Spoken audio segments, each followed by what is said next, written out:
This may be difficult, it may be challenging. Physically, your body's not used to depriving itself from nutrition for this many hours.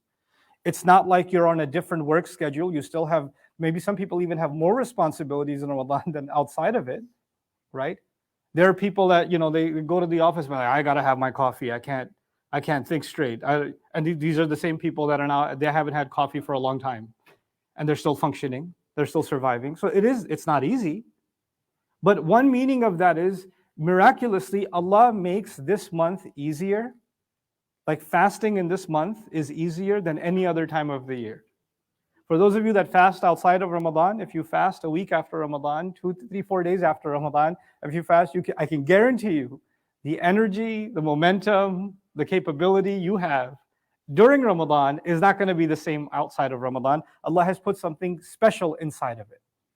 But the other thing that Allah is doing here very beautifully is that Allah is teaching you and me that it might seem like this is hard, but I'm preparing you for ease down the road in your life. So the question then becomes, what is that ease? I gave you the example of a student who's working hard, going through difficulty, and he's going to have the ease of having a nice job. He's going to have an ease of, being able to make an income, etc., right? But that's in the worldly sense. What does Allah mean by the difficulty of this month?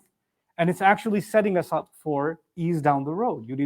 Allah intends ease for us, meaning the intention is down the road forever, you should have an easy life. Well, the answer to that perhaps comes from the other phrasing in this ayah, the second and third phrasing. And the second phrasing is, لِتُكْمِلُوا الْعِدَّةِ, so you complete the count. You complete the count. Meaning, Allah intends for me to go through this 1 month training, and He wants me to complete it. Now, I want you to think about that. Fasting could have been 5 days or 3 days every month, or 2 days every month. And in 3 days every month, and 10 months, we're done with 30 fasts. But he put them together consecutively, right? You can call this an intensive training program. And when you look at the psychology and the development of intensive training, rigorous training programs, when you're put in those kinds of hardcore kinds of programs, they're meant to train you physically, mentally. They're supposed to transform you. That's what the military does, for example. They go through intensive, rigorous training programs, or fire departments do it, or police officers do it. Or, for example, athletes, before their season begins, they have sprint trainings, right? Daily, they got to hit it hard to be able to make certain progress and transformations.